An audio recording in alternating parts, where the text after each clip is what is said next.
Hello everyone, मैं doctor Manisha, chest specialist Sarvodaya hospital. आज आपसे बात करेंगे न्यू नॉर्मल के बारे में। कोरोना के साथ कैसे रहना है, बिकॉज कोरोना ये तो हमने अभी तक एक्सेप्ट कर लिया है कि कोरोना कहीं जाने वाला नहीं है। And we are seeing so many patients every day. हमारे सेटअप पे हम कितने पेशेंट्स ठीक करके भेज चुके हैं, कितने पेशेंट्स सिक हैं जो अभी एडमिटेड हैं। तो आज हम उन सवालों के बारे में डिस्कस करेंगे जो रोज़ पेशेंट और उनके अटेंडेंट्स हमसे पूछते हैं कोरोना को लेके। सबसे पहला ये है कि आप घर पर हैं और आपको लग रहा है कि सांस में तकलीफ है। तो अलग अलग थ्योरीज आई हैं कि अगर आप 10 सेकंड सांस रोक के देखते हैं और आपको लगता है कि तकलीफ नहीं हो रही है, या आप ब्रीदिंग एक्सरसाइजेस करते हैं जो कि इवैल्यूएट कर सकती है, सो डेफिनेटली ये सब कर सकते होंगे, but then these are not recommended. अभी एक जो रिकमेंडेशन का पार्ट है वो ये है जो 6 मिनट वॉक टेस्ट होता है। 6 मिनट वॉक टेस्ट मतलब हम पेशेंट को एक नॉर्मल पेस पे 6 मिनट के लिए चलने के लिए देखते हैं और 6 मिनट में चलने के बाद उनके ऑक्सीजन लेवल्स को चेक करते रहते हैं। अगर 6 मिनट के बाद ऑक्सीजन लेवल्स का डिप 6 से 8% से ज़्यादा हो तो डेफिनेटली लंग इन्वॉल्वमेंट शुरू हो गई है, which is a quite authentic test. Pulse oximeter है, which is a simple device कि आपने अपनी फिंगर पे ऐसे लगाया और वो आपकी बॉडी के ऑक्सीजन लेवल्स को मॉनिटर करेगा।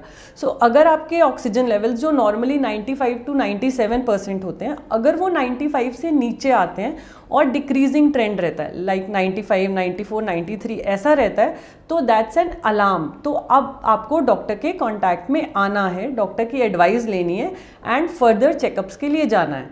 तो इससे पहले कि आपका नुकसान शुरू हो, बॉडी में निमोनिया बढ़ जाए, ये ऑक्सीजन लेवल्स एक इंडिकेटर है कि आपको हॉस्पिटलाइजेशन और आपको डॉक्टर की ज़रूरत है। कोरोना वायरस इन्फेक्शन में एक टर्म होती है हैप्पी हाइपॉक्सिया। हैप्पी हाइपॉक्सिया मतलब कि मेरी बॉडी में ऑक्सीजन लेवल्स कम होते जाते हैं, जिसको हाइपॉक्सिया कहते हैं, लेकिन आपको सांस नहीं फूलता है। बाय द टाइम आपको सांस फूलने लगता है, आपके ऑक्सीजन लेवल्स इतना डिप कर जाते हैं कि वो आपके लिए नुकसानदायक हो सकते हैं। सो अगर आपके सिम्टम्स वर्सन होते हैं या आप इनिशियल स्टेज पे ही मॉडरेट या सिवियर कैटेगरी में आते हैं तो आपको हॉस्पिटलाइज किया जाता है।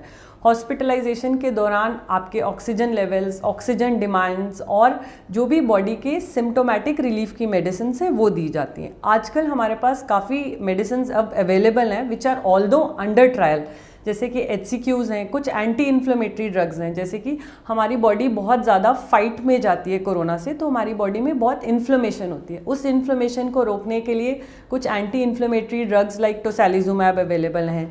Anti viral drugs like remdesivir, Fabiflu ये अवेलेबल हैं।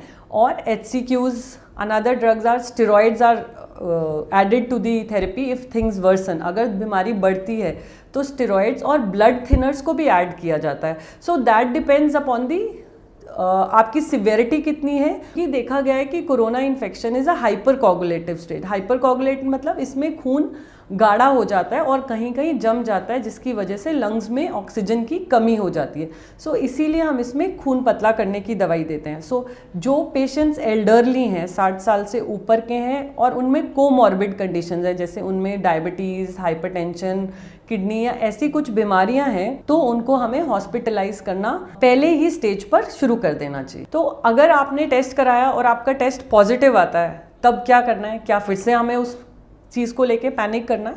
अब उसमें कुछ डिमार्केशंस हैं, कुछ ग्रेडिंग हुई है कि आप क्या माइल्ड फॉर्म में आते हैं, मॉडरेट में आते हैं कि सिवियर में आते हैं। माइल्ड मीन्स अगर आपको हल्का गले में खराश है या बॉडी एक हो रहा है। मॉडरेट मतलब अगर आपको निमोनिया बन रहा है और आपके ऑक्सीजन लेवल्स कम हो रहे हैं। सिवियर होता है अगर फेफड़े में दोनों तरफ निमोनिया है, ऑक्सीजन लेवल्स फॉल कर रहे हैं और सांस लेने में काफ़ी तकलीफ हो रही है। तो गवर्नमेंट गाइडलाइंस के हिसाब से जो माइल्ड केसेस हैं, जिनको हल्का बॉडी एक या सोर थ्रोट है, उनको डॉक्टर्स होम क्वारंटीन प्रिस्क्राइब कर सकते हैं। अब ये होम क्वारंटीन क्या है?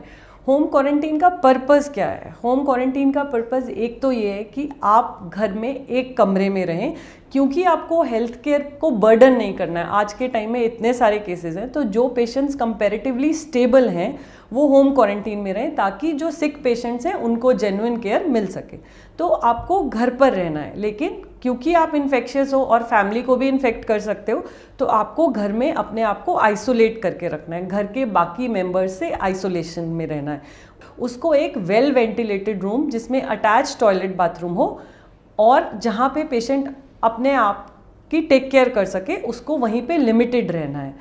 बट दैट डजंट मीन कि उसको कभी कोई प्रॉब्लम नहीं हो सकती। इसीलिए होम क्वारंटाइन की भी कुछ गाइडलाइंस हैं, जिसमें डॉक्टर आपको एक प्री फॉर्म मेडिकेशन आपको एडवाइज करते हैं। और दूसरी बात ये होती है कि आपको अपने वाइटल्स को मॉनिटर करना है। वाइटल्स मीन्स आपको सुबह शाम अपना टेम्परेचर चार्ट करना है, अपना ऑक्सीजन लेवल्स चेक करने हैं, जो कि एक पल्स ऑक्सीमीटर से होते हैं। क्या मैं जब एक कोरोना पेशेंट के कांटेक्ट में आया हूँ तो क्या मुझे कोरोना इन्फेक्शन हो सकता है? तो हमें उसमें क्लोज कांटेक्ट को डिफरेंशिएट करना है। सपोज आपके कोई क्रॉस करके गया तो आपको कोरोना इन्फेक्शन नहीं होगा। सो क्लोज कांटेक्ट होता है कि जो इंसान बिना मास्क पहने एक पॉजिटिव पेशेंट के पास 15 मिनट से ज़्यादा रहता है, एंड उन दोनों के बीच का फासला 3 फीट से कम है। सो 3 फीट मोर देन 15 मिनट्स, तभी हम उस पेशेंट को क्लोज कांटेक्ट में आते हैं। अदरवाइज हम उसको क्लोज कांटेक्ट कंसिडर नहीं कर सकते।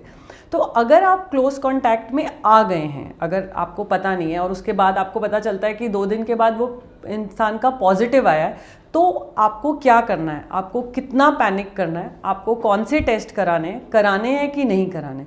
तो इसके लिए आप डॉक्टर से मिलेंगे। ये जो टेस्ट है कोविड-19 RT-PCR स्वैब से जो होता है, ये सिर्फ डॉक्टर के प्रिस्क्रिप्शन पे ही होता है। और अगर आप जैसे सपोज आज एक्सपोज हुए हैं तो डे 5 से डे 10 वाला दिन होता है, जिसमें अगर आप टेस्ट कराएंगे तो टेस्ट की सेंसिटिविटी और स्पेसिफिसिटी अच्छी होगी। मतलब अगर आपको इन्फेक्शन है तो उसका जांच में आने में 5 से 10 दिन का वक्त लगता है। सपोज किसी के कांटेक्ट में आने से 5 दिन से पहले ही आपको सिम्टम शुरू हो गए हैं तो भी आप टेस्ट करवा सकते हैं, बट नॉर्मली 5 से 10 दिन ऑफ एक्सपोजर के बीच में is the right time to get yourself investigated. अभी और सवाल जो एक बहुत कॉमन है कि जैसे कि हमारे पेशेंट्स डिस्चार्ज होते हैं तो eight the time of the discharge वो चाहते हैं कि हमारा टेस्ट दोबारा किया जाए। उसका 2 पर्पज़ है। एक तो इसलिए कि वो देखने के लिए कि क्या एक्चुअल वो नेगेटिव हो गए हैं, दूसरा अगर वो नेगेटिव हो गए हैं तो क्या वो अपनी फैमिली मेम्बर्स के साथ रह सकते हैं या अपनी क्वारंटीन वाले पीरियड को ब्रेक कर सकते हैं। तो गवर्नमेंट भी कहती है गाइडलाइंस के हिसाब से भी कि अगर आप माइल्ड या मॉडरेट केस में आते हैं, माइल्ड या मॉडरेट मतलब अगर आपको आईसीयू की ज़रूरत नहीं पड़ी है, ARDS में नहीं गए हैं, तो ऐसे पेशेंट्स का हम at the time of discharge test नहीं करते हैं। The criterias have change. उसमें क्या है कि अगर आपको 10 दिन हो गए हैं आपके सिम्टम शुरू हुए को और पिछले 3 दिन से आपको फीवर नहीं आया है, so you have to be very sure कि 3 दिन लगातार आपको फीवर नहीं आया है एंड आपके 10 दिन सिम्टम ऑनसेट को हो गए हैं, तो हमें कोई भी टेस्ट कराने की ज़रूरत नहीं है।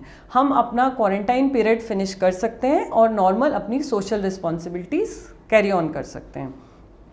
क्योंकि ये देखा है कि नॉर्मली क्या है, 14 डेज़ पे हमने रिपीट टेस्ट कराया, रिपीट टेस्ट भी पॉजिटिव आ जाता है। फिर एक दिमाग में और ये आना कि क्या मैं फिर से अभी तक पॉजिटिव हूँ, क्या मैं अभी इन्फेक्शियस हूँ, मैं औरों को इन्फेक्शन दे सकता हूँ, क्या बीमारी मेरे अंदर अभी भी चल रही है। तो ये सब क्वेरीज रहती हैं।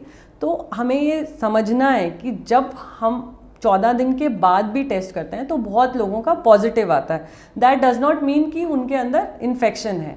ये देखा गया है कि वो जो स्वैब में आता है वो वायरस है, that can be dead virus. वो वायरस हमारे अंदर रहता है बट जिंदा नहीं है। क्योंकि वो जिंदा नहीं है तो हमारी बॉडी को डैमेज नहीं कर रहा है और हम शेडर नहीं है। शेडर मतलब हम और लोगों को इन्फेक्शन नहीं दे सकते हैं। इसीलिए रिपीट टेस्टिंग अब एडवाइजेबल नहीं है। अगर आप हेल्दी फील कर रहे हैं और आपको 3 दिन में पिछले कोई भी तकलीफ नहीं हुई है, so you are as good as other individuals. Another common question is, मुझे एक बार इन्फेक्शन हो गया, मैं ठीक हो गया, क्या मुझे दोबारा इन्फेक्शन हो सकता है? क्या री इन्फेक्शन हो सकता है? तो अभी इन लास्ट 4 मंथ्स ये देखा गया है कि there were some patients who had tested positive, मतलब उनका टेस्ट 8 हफ्ते के बाद भी पॉजिटिव आया, तो ये शुरू हुआ कि इनको दोबारा से इन्फेक्शन हुआ।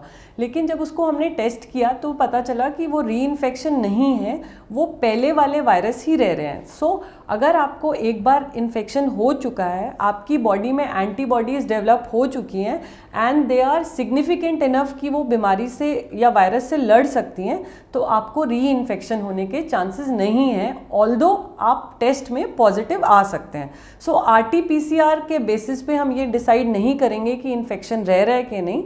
सो अगर आप हेल्दी फील कर रहे हैं, आपको 28 दिन हो चुके हैं, बिना किसी तकलीफ के, तो you are actually treated and cured. Since ये सारी कोरोना से जो फाइट है वो इम्यूनिटी की है, तो ये देखा गया है कि जो लोगों का इम्यूनिटी सप्रेस्ड है, चाहे किडनी डिजीज़ की वजह से, चाहे कार्डियक हार्ट डिजीज़ की वजह से, चाहे डायबिटीज़ की वजह से, या जो लोग स्मोकर्स हैं, जो हैवी स्मोकर्स हैं या क्रॉनिक स्मोकर्स हैं, उनमें डिजीज़ के बढ़ने की प्रोबेबिलिटी नॉर्मल इंसान से कंपैरेटिवली ज़्यादा होती है। So they have to be extra cautious. So another common question is कि हमें कौन सा मास्क यूज़ करना है। क्या हर पेशेंट या कॉमन मैन को N95 की ज़रूरत है या सिंपल क्लोथ मास्क सफाइस करते हैं? सो जो सिंपल क्लोथ मास्क हैं वो सिर्फ इन्फेक्शन वाला पेशेंट अगर पहनेगा तो वो इन्फेक्शन स्प्रेड नहीं करेगा, लेकिन अगर आपने क्लोथ मास्क पहना है तो वो इन्फेक्शन को रोक नहीं सकता है। So surgical mask should be used. अगर आपको इन्फेक्शन है या आप अपने आप को इन्फेक्शन से बचाना चाहते हैं तो 3 layered surgical mask is the right option. जो N95 मास्क है वो सिर्फ उन डॉक्टर्स या हेल्थ केयर लोगों के लिए है जो एरोसॉल जनरेटिंग प्रोसीजर्स में होते हैं, जैसे कि ब्रोंकोस्कोपी, नेबुलाइजेशन, या जिसमें कोविड पेशेंट्स के कांटेक्ट में आते हैं, उस केसेस में हमें N95 की ज़रूरत है। Otherwise surgical mask which is a disposable mask, जो कि सिर्फ 6 से 8 घंटे तक यूज़ हो सकता है एंड रीवॉश नहीं हो सकता, वो वाला मास्क आप यूज़ करेंगे। अभी हम जैसे लॉकडाउन से अनलॉक की तरफ जा रहे हैं, तो भी हमें पूरी सावधानी बरतनी है, बिकॉज अभी देखो नंबर अनलॉक होने के बाद से नंबर बढ़ना शुरू हो गया है। सो हमें इस बात का ध्यान रखना है कि crowded places like schools, offices, get together, social gathering, religious places, gyms, जहाँ पे बहुत क्लोज कांटेक्ट रहता है, वहाँ पे until and unless very important हमें वहाँ पर नहीं जाना है, बिकॉज वो साइट्स हैं जहाँ पे मैक्सिमम ट्रांसमिशन या इन्फेक्शन रेट रहता है।